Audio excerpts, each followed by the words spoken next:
Opposition کا بکھرتا اتحاد پھر سے یکجا ہو سکتا ہے کیا؟ منقسم اپوزیشن حکومت کے لیے کوئی مشکل بن سکتی ہے؟ یہ سوال اٹھانے کی ضرورت اس لیے پیش آئی کہ اپوزیشن کی اہم جماعتوں میں کچھ ہلچل ہوئی ہے، کچھ بیانات دیے گئے ہیں، کچھ اقدامات کیے گئے ہیں، کچھ سوچ بچار کی گئی ہے، پھر سے باسی کڑھائی میں ابال آیا ہے، پھر سے حکومت کو گھر بھیجنے کی باتیں کی گئی ہیں، پھر سے متحرک ہونے پر کمر باندھی گئی ہے، پھر سے حکومت مخالف تحریک تیز کرنے کا ارادہ ظاہر کیا گیا ہے۔ پیپلز پارٹی اور مسلم لیگ نون کیمپ سے سامنے آنے والی پیش رفت سیاسی طور پر اہم بھی ہو سکتی ہے۔ پیپلز پارٹی سیاسی محاذ پر بہت سرگرم نظر آ رہی ہے، سیاسی طور پر قداور شخصیات کو شامل کر کے آئندہ الیکشن کی تیاری کرتی ہوئی نظر آ رہی ہے، اور آج پیپلز پارٹی کے چیئرمین بلاول بھٹو نے کہہ دیا کہ ملک میں عام انتخابات کسی بھی وقت ہو سکتے ہیں۔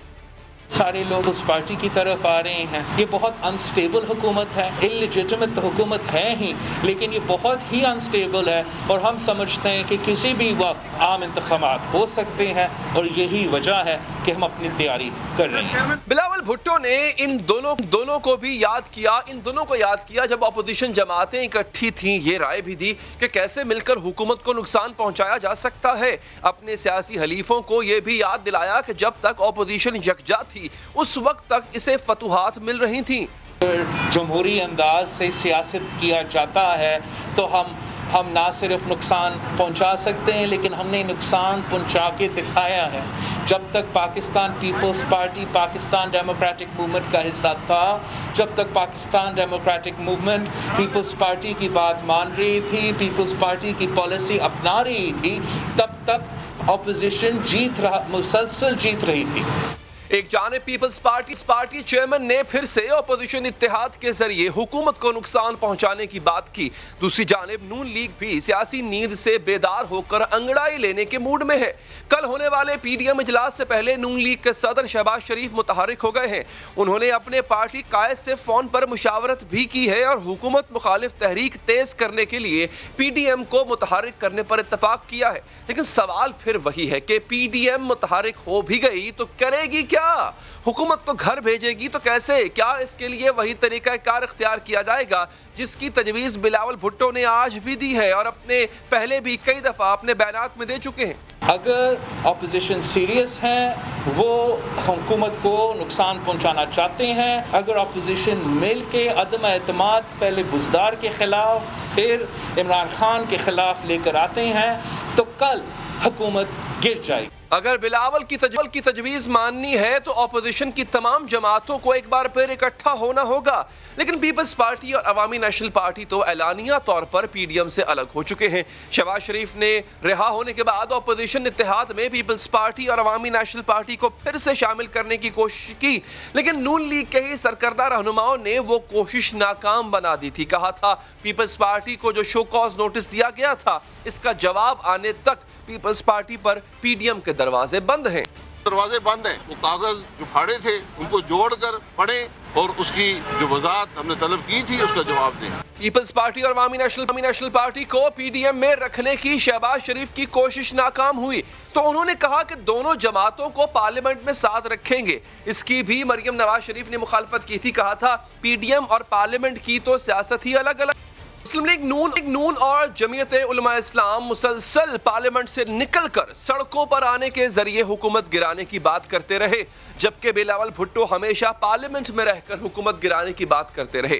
اسی لیے انہوں نے طنز کرتے ہوئے کہا تھا کہ جو پارٹی اپنے نظریے پر کلیئر نہیں وہ حکومت کا کیا مقابلہ۔ کلیئرٹی نظر نہیں آیا، ان کا اسٹریٹجی کا کلیئرٹی نظر نہیں آیا، ان کا پروگرام کا کلیئرٹی نظر نہیں آیا۔ وہ شاید کنفیوژن کا شکار ہے، شاید ڈویژن کا شکار ہے۔ جو بھی سیاسی جماعت اپنا نظریہ میں کلیئر ہے، اپنی سیاسی عمل پہ کلیئر ہے، اپنا اسٹریٹجی پہ کلیئر ہے، تو وہ زیادہ افیکٹولی ٹف ٹائم دے سکیں گے۔ اب پی ٹی ایم حکومت کے خلاف متحرک ہوگی تو کیسے؟ اس کے لیے طریقہ کار پیپلز پارٹی اور عوامی نیشنل پارٹی والا اختیار کیا جائے گا یا نون لیگ اور جمعیت علماء اسلام والا؟ اور کسی طریقہ کار پر اتفاق ہو بھی گیا تو باہمی انتشار پر کیسے قابو پایا جائے گا؟ بات اگر آگے بڑھے گی تو کیسے بڑھے گی؟ پوچھیں گے نون لیگ کے رہنما رانا ثناء اللہ صاحب سے۔ رانا صاحب، پی ڈی ایم دوبارہ آپ لوگ ڈالنے جا رہے ہیں، کریں گے کیا؟ اب کی بار آپ ایسا کیا ہے جو آپ پہلے نہیں کر پائے تھے اور اب کی بار کر پائیں گے؟ اور جسے کہا جاتا ہے کہ اب کی بار آپ عوام کو کیا سودا بیچیں گے؟ دیکھیں پی ڈی ایم جو ہے وہ اپنے کل کے اجلاس میں اپنا ایک احتجاجی پروگرام جو ہے وہ اناؤنس کرنے جا رہی ہے، اور اس میں جو ہے وہ بھرپور طریقے سے اس پروگرام کو، جس طرح سے پی ڈی ایم نے پہلے 2 مرحلوں پہ جلسے اور اس کے بعد ریلیز، اور تیسرا جو مرحلہ تھا لانگ مارچ کا، جس کے اوپر پھر اتفاق نہ ہو سکا اور یہ سلسلہ جو ہے وہ کچھ عرصہ کے لیے پھر رک گیا، تو اس کو جو ہے وہ دوبارہ سے اس کا جو ہے وہ آغاز کرے گی. اور یہ فیصلہ کیونکہ سربراہی اجلاس میں ہونا ہے تو اس لیے اس کو پری ایمپٹ کرنا جو ہے وہ میں مناسب نہیں سمجھتا، لیکن اس حد تک جو ہے یہ میں کہہ سکتا ہوں کہ کل پی ڈی ایم کی سربراہی میٹنگ جو ہے اس میں دوبارہ سے جو ہے وہ اس سلسلے کو شروع کرنے کا ایک باقاعدہ پروگرام جو ہے وہ دیا جائے گا. اچھا رانا صاحب، وہ جیسے کہتے ہیں نا کہ جی اب کی بار کیا سودا بیچا جائے گا، تو اب کی بار پی ڈی ایم کہے گی کیا؟ کیونکہ داخلی سطح پہ آپ کی اپنی جماعت اختلافات کا شکار ہے، لیڈرشپ موجود نہیں ہے، ملک سے باہر ہے، کورونا ہے، لوگ گھر سے باہر نکلتے ہوئے ڈرتے ہیں، حکومت نے آپ کو جگڑ رکھا ہے، اپوزیشن تتر بتر ہے، اپوزیشن کے درمیان اپنے اختلافات ہیں، پیپلز پارٹی جیسی بڑی جماعت آپ کے ساتھ نہیں ہے، تو سر کریں گے کیا اس اجلاس کے بعد جو لایا عمل ہوگا عوام کے پاس جانے کا؟ عوام کو کیا دیں گے کیا؟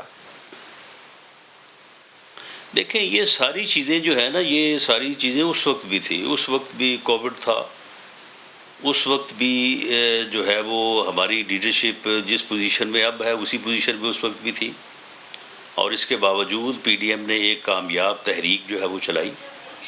اس کے بعد باوجود جو ہے وہ ان اختلافات میں نہیں جانا چاہتا جس میں پیپلز پارٹی جو ہے وہ پی ڈی ایم سے علیحدہ ہوئی.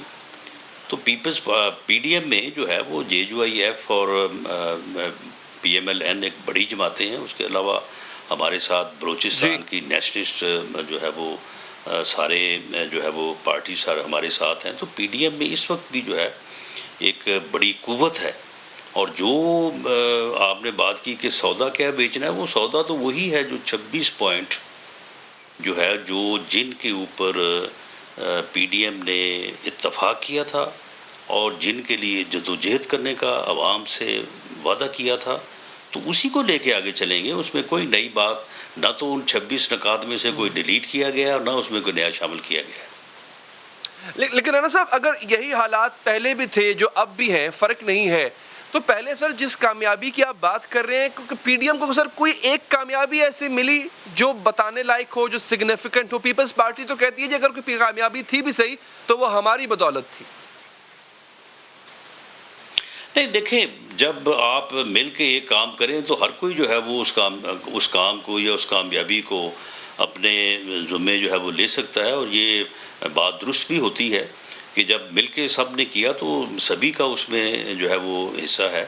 لیکن پی ڈی ایم نے جو ہے وہ اس گورنمنٹ کو ایکسپوز کیا، پی ڈی ایم نے ووٹ کی عزت کے اوپر جو ہے وہ بات کی، پی ڈی ایم نے اس جو ہے وہ ضرورت کو اور اس موقف کو کہ اس ملک میں فری اور فیئر الیکشن ہونا چاہیے، اس ملک میں جو ہے وہ سویلین بالادستی ہونی چاہیے، اس ملک میں آئین کی حکمرانی ہونی چاہیے، اس ملک کے جو مسائل ہیں ان کی بنیاد یہیں سے شروع ہوتی ہے کہ اس ملک میں فری اور فیئر الیکشن نہیں ہوتا، اس ملک میں سیاسی استحکام نہیں ہے. جب تک سیاسی استحکام نہیں ہوگا یہ ملک آگے نہیں بڑھ سکے گا. اس بیانیے کو پی ڈی ایم کی تحریک سے جو عوام کو آگاہی ملی، جو اسٹرینتھ ملی اس بیانیے کو، میں سمجھتا ہوں کہ یہ بہت بڑی اچیومنٹ ہے.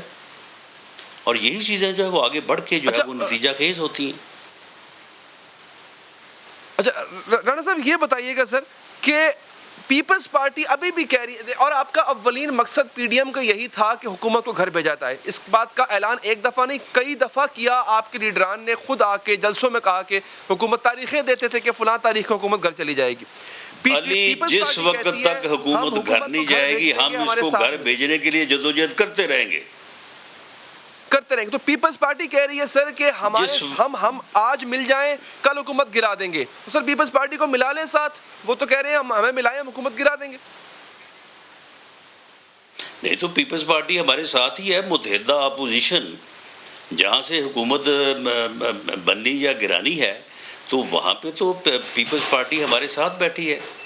یعنی قومی اسمبلی میں اور پنجاب اسمبلی میں جہاں سے دونوں حکومتوں کے گرنے یا بننے کے فیصلے ہونے ہیں، تو وہاں پہ تو آج بھی ہم اکٹھے ہیں، آج بھی قومی اسمبلی میں متحدہ یہ اپوزیشن ہم ہے، نے مان لیا رانا صاحب کہ آپ آج اکٹھے بھی ہیں، پنجاب تو اسمبلی رانا میں صاحب طریقہ متحدہ کار کس اپوزیشن کا ہے۔ اختیار کیا جائے گا؟ ٹھیک ہے، نون لیگ کا طریقہ کار جس میں مزاحمت بھی ہے، جس میں ایجیٹیشن بھی ہے، یا پیپلز پارٹی کا طریقہ کار اختیار کیا جائے گا جو کہتا ہے جی اسمبلی میں رہ کے عدم اعتماد لا کے حکومت کو گھر بھیجا جائے؟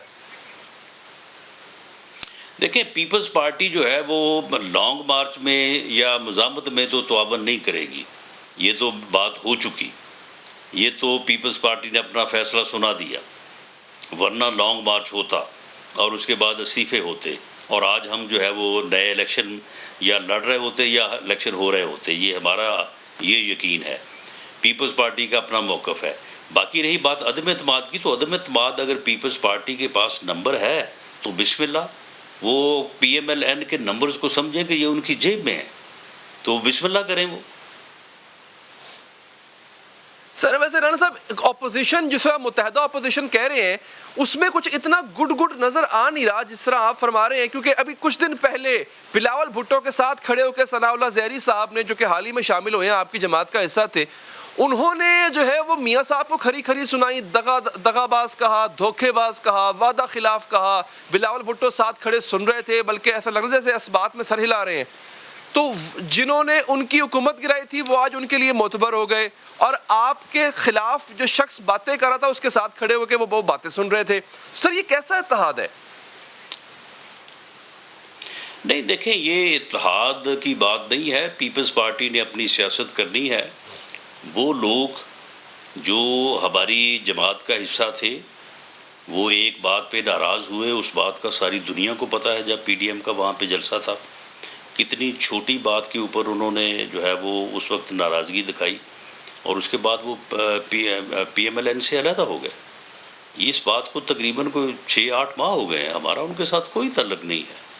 اگر انہوں نے اب پیپلز پارٹی میں شامل ہونے کا فیصلہ کیا تو ان کی اپنی مرضی ہے، ٹھیک ہے، وہ پیپلز پارٹی میں شامل ہو گئے ہیں، لیکن یہ بات تو نہیں ہے کہ وہ کوئی پیپلز پارٹی میں شامل ہوئے ہیں کوئی اس کی سیاسی بنیاد کے اوپر، یا کوئی اس سے کوئی پیپلز پارٹی کو تقویت ملے گی۔ ان لوگوں کی جو حیثیت ہے وہ سب کو معلوم ہے۔ ویسے رانا صاحب جنہوں نے ان کی حکومت گرائی تھی انہی کے ساتھ کیسے مل گئے؟ مطلب یہ کیا ہوا؟ محبت جاگ اٹھی، اتفاق ہے، یا وہ والا اتفاق ہے؟ نہیں دیکھیں، حکومت تو ان کی گرائی تھی وہ جو بلوچستان عوامی پارٹی جسے باپ کہتے ہیں، اس وقت پیپلز پارٹی نے ان کے ساتھ تعاون کیا تھا۔ زرداری صاحب آن ریکارڈ ہیں، انہوں نے اس وقت ان کے ساتھ جو ہے وہ تعاون کیا تھا، اور یہ بھی آپ کو معلوم ہوگا کہ اس میں یہ عرض کر رہا ہوں بالکل جو ہے وہ پی ٹی آئی کے ساتھ بھی ساتھ جو ہے وہ تعاون ہوا تھا، اور وہ اس وقت چیئرمین اور ڈپٹی چیئرمین بھی جو ہے وہ اکٹھے بنے تھے۔ تو یہ اس وقت کی بات ہے، اس وقت ٹھیک ہے، پیپلز پارٹی نے پی ٹی آئی کے ساتھ مسلم لیگ نون کے خلاف ساتھ دیا تھا، پیپلز پارٹی نے جو ہے وہ بی اے پی کا جو ہے وہ ساتھ دیا تھا، اور اب بی اے پی کے لوگوں نے پیپلز پارٹی کا جو ہے وہ اپوزیشن لیڈر بنانے کے لیے بھی انہوں نے عارضی طور پہ جو ہے وہ ساتھ دیا، عارضی طور پہ 5 آدمی ادھر آ گئے تھے، لیکن وہ اب آپ دیکھیں کہاں ہیں وہ لوگ، اور یہی وہ وجہ بنی اصل میں کہ جس سے جو ہے وہ پیپلز پارٹی اور پی ڈی ایم کی راہیں جو ہیں وہ جدا ہوئی۔ اچھا چلے، اچھا رانا صاحب آخر میں سر، اور ہم نے سر دیکھیں یہ بات اب بڑی کھل کے سامنے آ گئی، ڈھکی چھپی رہ نہیں گئی سر، آپ کے لیڈروں کے اپنے بیانات آن ریکارڈ ہیں، اگر آپ اس کو نیگیٹ کرتے ہیں، جھٹلاتے ہیں، تو پھر یہ عوام کی کامن سینس کی انسلٹ ہوتی ہے۔ بیانیہ کس کا؟ بیانیہ چھوڑ دیتے ہیں، لیڈرشپ کس کی چلے گی سر؟ پی ڈی ایم میں نون لیگ کو ریپرزینٹ کون کرے گا؟ میاں شہباز شریف یا مریم نواز صاحبہ؟ نہیں، میاں شہباز شریف پارٹی کے صدر ہیں، وہ ریپرزینٹ کریں گے، لیکن جب صدر ریپرزینٹ کرتا ہے تو پارٹی کی جو سینئر لیڈرشپ ہے وہ ساتھ ہی ہوتی ہے نا، اس میں ہم سب ان کے ساتھ ہوں گے، مریم نواز صاحبہ بھی ان کے ساتھ ہوں گے۔ ٹھیک ہے رانا صاحب، بہت بہت شکریہ آپ کے قیمتی وقت کا. آگے بڑھتے ہیں ناظرین. حقائق کو مانا جائے یا وزیر اعظم عمران خان کے دعووں کو مانا جائے، پیٹرول مہنگا ہو رہا ہے اور بار بار ہو رہا ہے. حکومت نے تاریخ کی مہنگی ترین LNG خریدی ہے، جس کا مطلب یہ ہے کہ یہ پیسہ بھی صارفین کی جیب سے ہی نکلوایا جائے گا. گیس بھی مہنگی ہوگی، پیٹرولیم مصنوعات مہنگی ہوتی ہے تو LPG کی قیمت بھی بڑھا دی جاتی ہے. صرف ایک ہفتے میں LPG کا گھریلو سلنڈر 172 روپے مہنگا ہوا. پاکستان کو قرض دینے والے ادارے بجلی بھی مزید مہنگی کرنے کا مطالبہ کر رہے ہیں. چینی اور آٹے کی قیمت بار بار بڑھائی جاتی. اس وقت چینی کی قیمت 105 روپے فی کلو تک ہے. آٹے کا 20 کلو کا تھیلا 1135 روپے کا مل رہا ہے. مہنگائی کی شرح 8.5% کے قریب ہے. صرف ایک ہفتے کے دوران 17 اشیاء کی قیمتوں میں اضافہ ہوا ہے. کھانا پکانے میں جو تیل استعمال ہوتا ہے وہ 20 روپے مہنگا ہوا. جان بچانے والی دواؤں کی قیمتیں بڑھائی گئی ہیں. مسلم لیگ نون کا دعویٰ ہے کہ موجودہ حکومت نے اپنے 3 سال کے دوران 12 دفعہ دواؤں کی قیمت بڑھائی ہے، جس کی وجہ سے دوائیں 500% تک مہنگی ہو چکی ہیں. براہ راست غیر ملکی سرمایہ کاری میں 29% کمی ہوئی ہے. سیمنٹ کی قیمت ایک سال میں 20% بڑھی ہے. روپے کے مقابلے پر ڈالر بھی مہنگا ہو رہا ہے اور مسلسل ہو رہا ہے. صرف ایک مہینہ پہلے تک ڈالر 160 روپے کا تھا، آج 164 روپے کا ہے. لیکن پھر بھی وزیر اعظم عمران خان کہہ رہے ہیں کہ اب پاکستان صحیح راہ لگ گیا ہے. پاکستان ایک تو صحیح راستے پہ لگ گیا، اللہ کا کرم ہے، لیکن آگے چیلنج یہ ہے کہ جیسے جیسے ہماری اکانومی اب تیزی سے آگے بڑھ رہی ہے تو وہ پریشر پڑنا شروع ہو گیا ہمارے کرنٹ اکاؤنٹ پہ. وزیر اعظم عمران خان نے یہ دعویٰ بھی کوئی پہلی بار نہیں کیا بلکہ بار بار کر چکے ہیں اور حقائق نے بار بار ان کے دعووں کی نفی کی ہے. ابھی 28 مئی کو بھی وہ کہہ چکے ہیں کہ ملک کی معیشت چل پڑی ہے، اب اچھا وقت آ رہا ہے.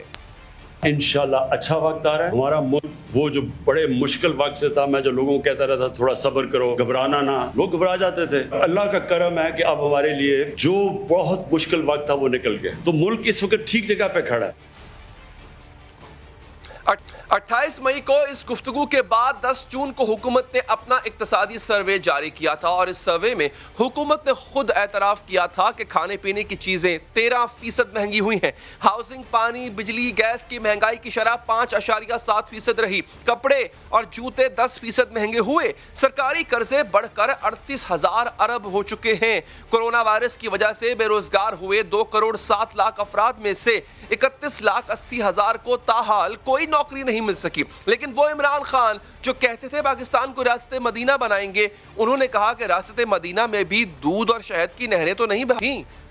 مجھے کہتے ہیں جی کدھر ہے جی مدینہ کی ریاست؟ مدینہ کی ریاست میں دودھ کی نہریں نہیں بہہ گئی تھی. ایک دم مسلمانوں کے بہت برے حالات تھے. وزیر اعظم کی یہ بات ایک طرح سے اس بات کا اعتراف تھی کہ پاکستان کے حالات اچھے نہیں، لیکن 25 اپریل 2021 کو انہوں نے سب اچھا کی رپورٹ دی تھی. بتایا تھا کہ بیرونی خسارہ سرپلس ہو چکا ہے، زر مبادلہ کے ذخائر بڑھ چکے ہیں، کاروباری سرگرمیاں چل پڑی ہیں. مجھے فخر ہے یہ 2.5 سال کی سٹرگل میں کدھر ہے پاکستان. ہمارے ریزروز بڑھ رہے ہیں، ہمارا روپیہ مضبوط ہوتا جا رہا ہے، لوگوں کو کانفیڈنس آ رہا ہے اکانومی میں. پھر گزشتہ سال بھی وزیر اعظم عمران خان نے اسی طرح کے دعوے کیے تھے. کہا اب تک معیشت ٹھیک کرنے پر زور دیا تھا، معیشت ٹھیک سمت میں نکل گئی ہے. پھر کہا تمام اعداد و شمار بتا رہے ہیں کہ مہنگائی نیچے آئے گی.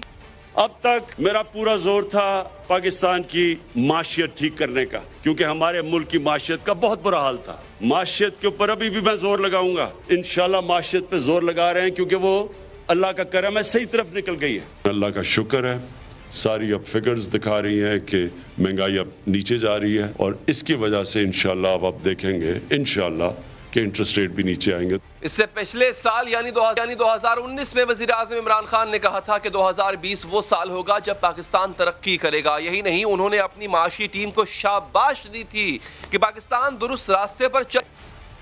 مجھے بڑا فخر ہے اپنی معاشی ٹیم کے اوپر. خسارہ ختم ہو گیا. ان شارٹ پاکستان صحیح راستے پہ لگ گیا ہے. جو ہمارا 2018 کا 19 کا سال تھا مشکل سال تھا، اور انشاءاللہ جو 2020 ہوگا وہ ہوگا پاکستان کا وہ سال جس میں پاکستان ترقی کرے گا، آگے بڑھے گا، اپنی اکانومی ہماری بڑھائے گا. ایک جانب وزیر اعظم عمران خان اپنی معاشی کامیابیوں کے دعوے کرتے رہے، اپنی معاشی ٹیم کو شاباش دیتے رہے، ساتھ ساتھ معاشی کارکردگی کی وجہ سے ہی 3 سال میں 3 بار اپنی معاشی ٹیم تبدیل بھی کی، لیکن جب اپوزیشن ان کی ناکامیوں پر سوال اٹھائے تو کہتے ہیں آپ ہی نے تو معیشت تباہ کی ہے۔ اور ایسا بھی نہیں کہا جا سکتا کہ وزیر اعظم کو مہنگائی اور اس کی وجہ سے عوام کی مشکلات کا احساس نہیں۔ عمران خان کا دعویٰ تو یہ ہے کہ وہ مہنگائی سے بھی سیکھتے ہیں۔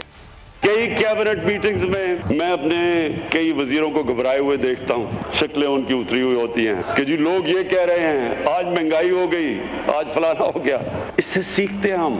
اب سوال یہ ہے کہ عمران خان کے بار بار دہرائے دعووں کو سچ مانا جائے یا پھر حقائق کو تسلیم کیا جائے۔ پوچھیں گے وزیر مملکت برائے اطلاعات فاروق حبیب صاحب سے۔ فاروق صاحب، سر آپ جو بڑے اشاریے نا کرنٹ اکاؤنٹ ڈیفیسٹ آپ سرپلس میں لے کر آئے، دوبارہ وہیں پر آ چکا ہے جہاں پہ پہلے تھا بائی دا وے، اس کے علاوہ چند ایک اور باقی جو نچلی سطح پہ عوام کی بنیادی ضروریات ہیں، میں نے پہلے بھی ذکر کر چکا ہوں سر، کھانا پکانے کا تیل مہنگا ہو گیا، آٹا مہنگا ہو گیا، چینی واپس وہیں آ گئی جس کے خلاف آپ نے ایکشن لیا تھا۔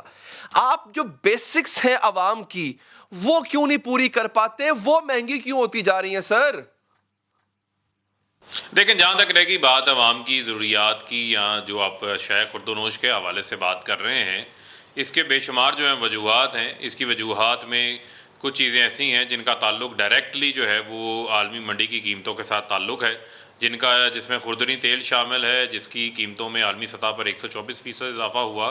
جو پیٹرول کی قیمتیں ہیں وہ جنوری میں $40 سے $75 فی بیرل کے اوپر پہنچ گئیں، اس کا اثر اس کے اوپر آتا ہے۔ 70% دالیں، آپ یہ سوال پوچھیں کہ پاکستان زرعی ملک ہونے کے ناطے آج تک دالیں کیوں امپورٹ کر رہا تھا؟ کیونکہ زراعت کے اوپر جو ہے کسی نے پیسہ انویسٹ نہیں کیا۔ آج ہم نے جو ہے وہ راستہ کا تعین درست کیا ہے، آج ہم زراعت سے خوراک کا جو ہے وہ ویژن لے کر آئے ہیں، ایگریکلچر ٹرانسفارمیشن پلان کے اوپر عمل درآمد ہم نے شروع کر دیا ہے۔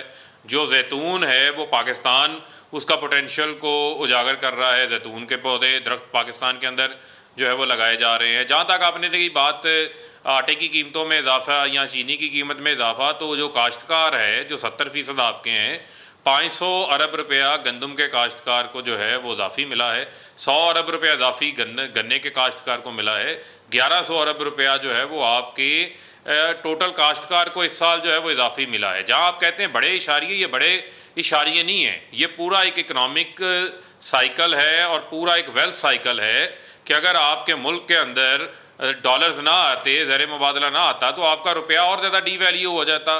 آج ہم تاریخی ایکسپورٹس لے کے گئے ہیں، جو وزیر اعظم صاحب بات کر رہے ہیں، وہ 31 ارب ڈالر پہ ہے۔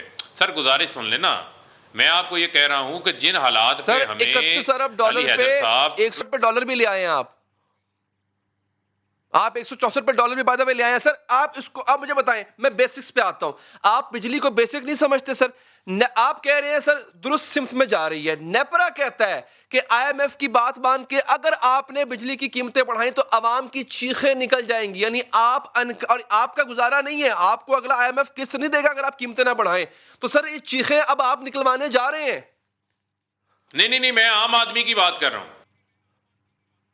تو سر میں بھی عام آدمی کی بات کر رہا ہوں سر، میں بھی عام آدمی کی بات کر رہا ہوں کہ یہاں پر ایک عام آدمی کہہ رہا ہے کہ اس کی چیخیں نکلنے جا رہی ہیں، کیا کریں گے سر اس کا آپ؟ سر گزارش سن لیں، مجھے آپ یہ بتائیں کہ IMF کے آگے جو نیگوسیشن ہیں وہ تو کہہ رہے تھے کہ آپ 700 ارب روپے کے ڈائریکٹ ٹیکسز لگا دیں، آپ بجلی کی قیمتیں بڑھا دیں۔ وہ ہم نے ان کے ساتھ نیگوسیٹ کیا، ہم نے کہا کہ ہم ٹارگیٹس اچیو کریں گے لیکن عوام کے اوپر ڈائریکٹ بوجھ ڈال کے نہیں کریں گے۔ جہاں تک رہ گئی بات بجلی کی قیمتوں کے حوالے سے، تو کھایا پیا جنہوں نے نقصان کیا، آج ہم ان سے پوچھیں نا، آپ ہم سے پوچھیں، اچھی بات ہے پوچھیں۔ ہم تو ڈیمز بنا رہے ہیں، ہم تو سستی بجلی پیدا کرنے کے منصوبے لگا رہے ہیں، ہم تو ڈیکیڈ آف ڈیمز کے اوپر کام کر رہے ہیں۔ ابھی یہ پرسوں جمعرات کو تربیلا ایکسٹینشن 5 کا وزیر اعظم صاحب افتتاح کرنے جا رہے ہیں۔ مومن ڈیم پہ کام شروع، تربیلا ڈیم پہ شروع، داسو ڈیم کے اوپر کام شروع، آپ کا دیا میر بھاشا ڈیم کے اوپر کام شروع۔ یہ 10,000 میگا واٹ بجلی سستی سسٹم میں آئے گی۔ یہ نواز شریف تحفہ دے کے گئے مہنگی بجلی کا، 45% امپورٹڈ فیول کے اوپر لگا کے گئے ہیں، 1500 ارب روپے کے کیپیسٹی پیمنٹس دینی۔ فاروق صاحب مجھے سر دیکھیں، مجھے ایک بات بتا دیں سر، یہ تو جیسے کہتے ہیں نا ایک وتیرہ بن گیا ہے کہ جب کوئی بات کرو کہ یہ ٹھیک کیوں نہیں ہو رہا نواز شریف۔ سر پورے پاکستان کی کرپشن نواز شریف نے کی ہے، کیا کوئی اور ادارہ کرپشن نہیں کرتا؟ کیا پٹواری کرپشن کرنا چھوڑ گیا ہے؟ کیا آج محکموں میں کرپشن نہیں ہوتی ہے؟ آپ سر مجھے اتنا بتا دیں کوئی ایک ادارہ آئیڈیلی جس میں علی ادر جائے اور جا کے کہے جناب یہاں پہ کرپشن نہیں ہو رہی ہے, یہاں پہ آپ کو فائل آگے بڑھانے کے لیے پہیے نہیں لگانے پڑیں گے. سر کوئی ایک ادارہ بتا دیں. آپ نے جو کہا تھا 12 ارب کی ڈیلی کرپشن ہوتی ہے, خان صاحب نے کنٹینر پہ کھڑے کہا تھا, کیا وہ 12 ارب کی کرپشن رک گئی ہے؟